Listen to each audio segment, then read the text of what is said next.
తిరిగి బీసీఎన్ న్యూస్కి స్వాగతం. అంగన్వాడీ వర్కర్ల హెల్పర్ల డిమాండ్లు సమంజసం, సహేతుకమని వారి డిమాండ్లను ఆలస్యం చేయకుండా వెంటనే పరిష్కరించడం ప్రభుత్వ బాధ్యత అని Congress party media chairman Tulasi Reddy అన్నారు. కడప జిల్లా వేంపల్లిలో నిర్వహించిన మీడియా సమావేశంలో ఆయన మాట్లాడుతూ అంగన్వాడీ వ్యవస్థను 1975 అక్టోబర్ 2న గాంధీ జయంతి నాటి ప్రధాని ఇందిరాగాంధీ ప్రారంభించాలని గుర్తు చేశారు. దశాబ్దాలుగా పనిచేస్తున్న ప్రభుత్వం వారికి అరకొర జీతాలు మాత్రం ఇవ్వడం అన్యాయమని అన్నారు. అంగన్వాడీ వ్యవస్థ ఇది కాంగ్రెస్ పార్టీ మానసపుత్రిక.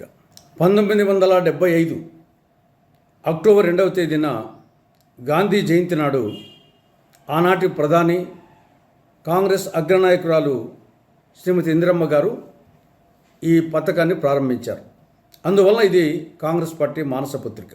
చిన్నపిల్లల్లో పోషకాహార లోపం తగ్గించాలని, శిశు మరణాలు తగ్గించాలని, పాఠశాల పూర్వ విద్యను అందించాలి, వాళ్లకు వ్యాధి నిరోధక టీకాలు వేయించాలి, వారితో పాటు గర్భిణీ స్త్రీల బాలింతల ఆరోగ్య సంరక్షణ, ఇటువంటి బహుముఖ లక్ష్యాలతో ఈ వ్యవస్థను ఇందిరాగాంధీ గారు ఏర్పాటు చేయడం జరిగింది.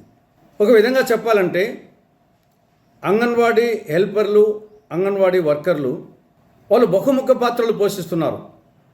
ఒక తల్లిగా, ఒక టీచర్గా, ఒక డాక్టర్గా, ఒక నర్సుగా బహుముఖ పాత్రలు పోషిస్తున్నారు. దశాబ్దాలుగా పనిచేస్తున్నప్పటికీ వాళ్ళ జీతాలు, గౌరవ వేతనాలు అరకొర మాత్రమే.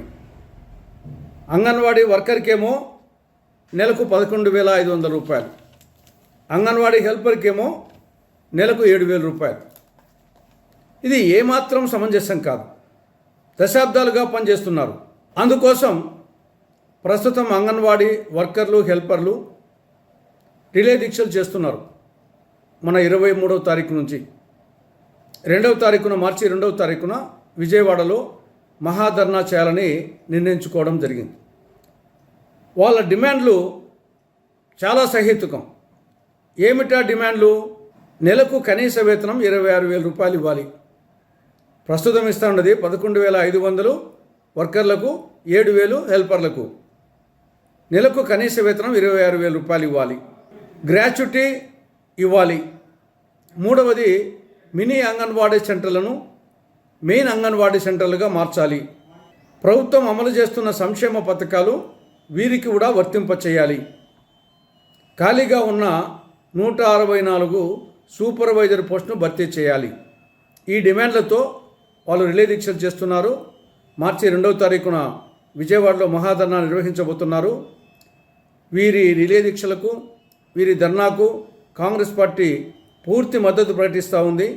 వాళ్ళ డిమాండ్లు చాలా న్యాయమైనటి, ధర్మమైనటి, సమంజసం, సహేతుకం. అందువలన కాంగ్రెస్ పార్టీ పూర్తి మద్దతు ఇస్తూ ఉంది. ఇప్పటికైనా ఇంకా ఏమాత్రం ఆలస్యం చేయకుండా ప్రభుత్వం వెంటనే అంగన్వాడీ హెల్పర్ల, అంగన్వాడీ వర్కర్ల సమస్యల పరిష్కారం కోసం ఇమీడియట్గా రంగంలోకి దిగాలి, వాటిని పరిష్కరించాలని కాంగ్రెస్ పార్టీ రాష్ట్ర ప్రభుత్వానికి విజ్ఞప్తి చేస్తూ ఉంది. డయేరియా బాధితులను ఆదుకోవడంలో కానీ, ఆ వ్యాధి వ్యాప్తి చెందకుండా నిరోధించడంలో కానీ పూర్తిగా విఫలమైన ప్రభుత్వం డయేరియా మరణాలకు వేరే కారణాలు సాకుగా చూపుతుందని మాజీ మంత్రులు ధర్మాన కృష్ణదాస్, ధర్మాన ప్రసాదరావు, సీదిరి అప్పలరాజు ఆక్షేపించారు. ఆ మరణాలను ఇతర అనారోగ్య సమస్యలు కారణమని చెబుతున్నారని వారు మండిపడ్డారు.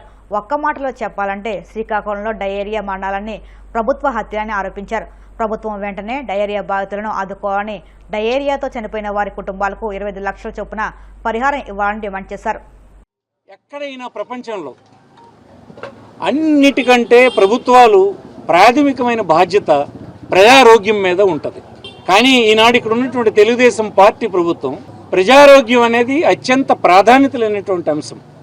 ఈవేళ ఇక్కడ ఇన్సిడెంట్ జరిగిందని కాదు, ఇంకొక ఇన్సిడెంట్ అక్కడ రాజమండ్రిలో జరిగింది. నిన్నే డాక్టర్ అప్పలరాజు గారు ఆ ప్రాంతానికి వెళ్ళొచ్చారు.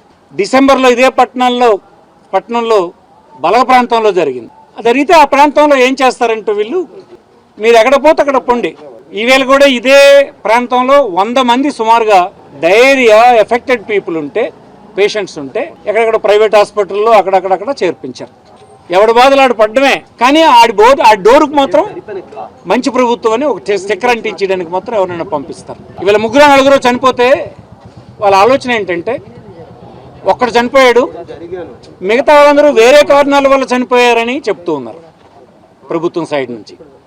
కానీ ఆ ఇంట్లో చనిపోయినటువంటి భార్యని అడిగితే చెప్తుంది గడిచిన 3 రోజులుగా వాంతులు విరోచనాలతో గడప దాటితేనే చనిపోయినాడనేటువంటి మాట చెప్తుంటే, మరి మన ప్రభుత్వ యంత్రాంగానికి మీరు ఏం ఆదేశాలు ఇచ్చారో పోస్ట్ మార్టం ఇంక చేస్తారట.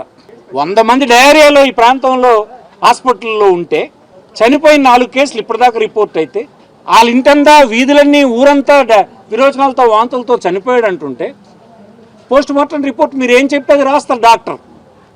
ఏం పోస్ట్ మార్టం రిపోర్ట్ వస్తుందో మాకు కూడా తెలియదు. డయేరియల్ డిసీజెస్ వచ్చి 4 చనిపోవడం, ప్రభుత్వ నిర్లక్ష్యం కొట్టొచ్చినట్టు కనపడటం.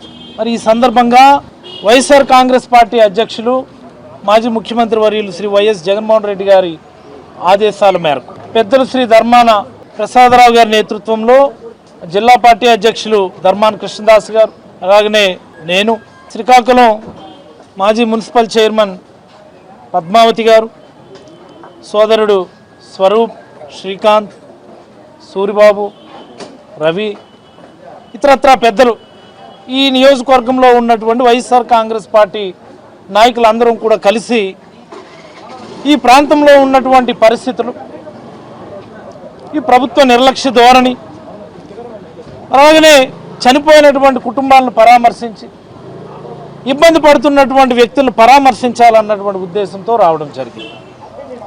ఈ ప్రభుత్వ పనితీరు మారాలని, చనిపోయిన అందరినీ కూడా డయరల్ డెత్స్ కింద కన్సిడర్ చేసి 10 లక్షలతో ఎక్స్గ్రేస్ అయితే ఇది యాక్సెప్టబుల్ కాదు. ఇది నిన్నటి నుంచి కూడా మేము అడుగుతున్నాం. మేము 25 లక్షలు తక్కువలో తక్కువ ఎక్స్గ్రేస్ ఈ ప్రభుత్వం అనౌన్స్ చేసి ఎంటైర్ కార్పొరేషన్ కూడా హెల్త్ ఎమర్జెన్సీ కింద ప్రకటించాల్సినటువంటి అవసరం ఉంది. ఎవరో చెప్పున్నారు అల్లక్కడ ఎక్కడో చిన్న కొలాయి లీక్ అయ్యి, లేకపోతే అల్ల ట్యాంక్ లీక్ అయ్యి ఇక్కడే ఉంది, ఇంకెక్కడా లేదు. Entire municipality water samples check చేయండి. Entire municipality water samples check చేయండి. ఇంకో ఏరియాలో వస్తే పరిగెడతారు అందరూ అక్కడికి. కాబట్టి ముందస్తు జాగ్రత్తలు అక్రాస్ ది టౌన్ తీసుకోవాలని కోరుతూ ఈ ప్రభుత్వంలో ఇప్పటికైనా మార్పు రావాలి. వ్యవస్థలో ఉన్నటువంటి ఉద్యోగులు కూడా మరింత అకౌంటబుల్గా పనిచేసి ప్రజల ప్రాణాల రక్షణ కల్పించాలని మనస్ఫూర్తిగా కోరుతూ ప్రత్యేక దాడుల్లో పట్టుబడ్డ 52 టన్నుల గంజాయి మత్తు పదార్థాలను అనకాపల్లి జిల్లా పరవాడలో ఉన్న కోస్టల్ వేస్ట్ మేనేజ్మెంట్ ప్రాజెక్టు వద్ద ఇన్సినరేషన్ ప్లాంట్లో పోలీసులు ధ్వంసం చేశారు. వాటి వివరాలను అల్లూరు సీతారామరాజు జిల్లా ఎస్పీ అమిత్ బర్దర్ అనకాపల్లి జిల్లా ఎస్పీ తుహిన్ సిన్హాతో కలిసి విశాఖ రేంజ్ ఐజీ గోపినాథ్ మీడియాకు వెల్లడించారు. అల్లూరు సీతారామరాజు జిల్లాలో 451 కేసులకు సంబంధించిన 35,268.374 కిలోల గంజాయి, 132.157 లీటర్ల హ్యాష్ ఆయిల్, అనకాపల్లి జిల్లాలో 332 కేసులకు సంబంధించిన 17,068.24 కిలోల గంజాయి, 10.03 లీటర్ల హ్యాష్ ఆయిల్ను ధ్వంసం చేశారు. ట్రాన్స్పోర్ట్ కంట్రోల్ చేయాలి, అమ్మేవాళ్ళని అక్కడ నివారించాలి, కన్సంప్షన్ చేసేవాళ్ళు అంటే ఫైనల్ ఎండ్ యూజర్ ఉంటాడు కదా, అతని మీద కూడా కేసులు ఉంటాయి. అందుకని దయచేసి ఎవరు కూడా చేయడానికి లేదు. అన్ని చోట్ల కూడా మేము నిఘా పెట్టడం జరిగింది. ఎందుకంటే సోర్స్ ముందు చేయాలనే ఉద్దేశంతో సోర్స్ మీద పడ్డాం. పైన దానికి సంబంధించి చాలా టెక్నాలజీ వాడుతున్నాం. ఇప్పుడు ఈ మధ్య మీరు చూసే ఉంటారు, మల్టీ స్పెక్ట్రమ్ డ్రోన్స్ వాడటం వల్ల ఇది ఫలానా అంటే ఈ అక్కడ ఆకు ఫలానా కాదా అని చెప్పడం ద్వారా మనం ప్రతి చోటకి మనమే వెళ్ళాల్సిన అవసరం లేకుండా చేయడం జరుగుతూ ఉంది. అదేవిధంగా అక్కడ కొంచెం మావోయిస్ట్ ప్రభావిత ప్రాంతాలు ఉన్నాయి కాబట్టి అక్కడ కూడా మనం టీమ్స్ పంపించి అన్ని చేస్తూ ఉన్నాం. సో సాగు ఎంత కంట్రోల్ చేస్తే ఎంత ఇంపార్టెంటో రవాణా చెక్ పోస్టులు, అది పర్మనెంట్ చెక్ పోస్టులు కావచ్చు, డైనమిక్ చెక్ పోస్టులు, దాని ద్వారా రవాణా ఆపుతున్నాం. అదేవిధంగా ఎవరైతే అమ్ముతున్నారో, ఎవరైతే ట్రేడర్స్ ఉన్నారో, ఎవరైతే ముందుగానే ఇన్వెస్ట్ చేసి ఆ రైతులకు ఇక్కడ పైసలు ఇచ్చి చేయండి అని చెప్తున్నారో వాళ్ళ మీద, అంటే వాళ్ళ main king pins business trading చేసేవాళ్ళు ట్రేడర్స్ ఎవరు, అదేవిధంగా ఫైనల్ కన్సంప్షన్ చేస్తున్నారు. ఏ ఒక్కరిని వదిలేదు. అంటే కన్సంప్షన్ కదా, చిన్నది 2 గ్రాములు ఉన్నాయి కదా, 5 గ్రాములు ఉన్నాయి, వదిలిపెట్టలేదు.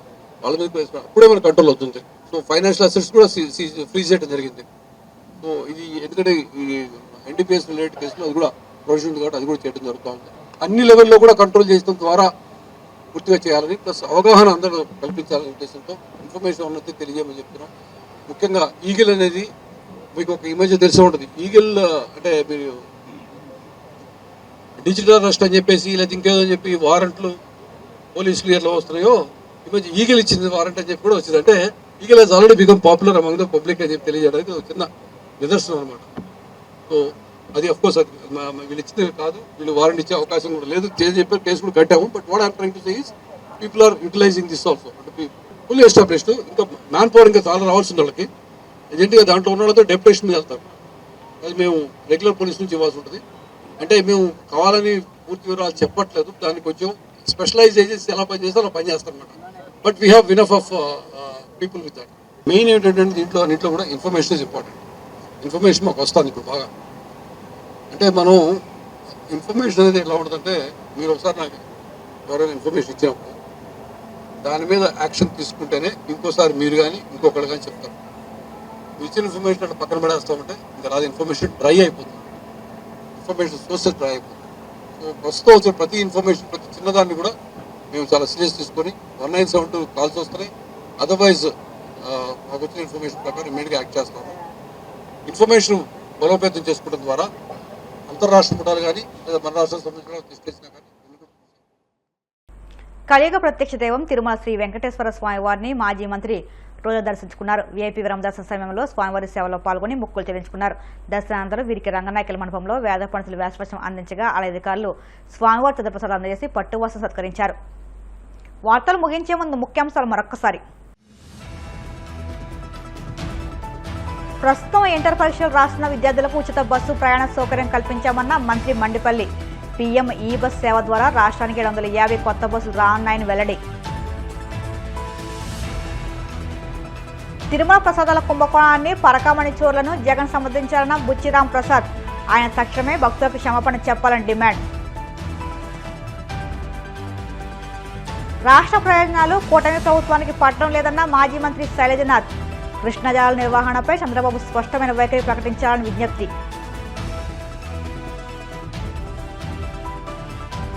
తిరుమల శ్రీవారిని దర్శించుకున్న మాజీ మంత్రి రోజా. ఆలయ వరదలతో స్వాగతం పలికిన అధికారులు. ఈ వార్తలు ఇంతలో సమాప్తం. మరిన్ని వార్తల కోసం BCN digital YouTube channel, Facebook పేజీని ఫాలో అవ్వండి. అప్డేట్ వార్తల కోసం ప్లీజ్ సబ్స్క్రైబ్.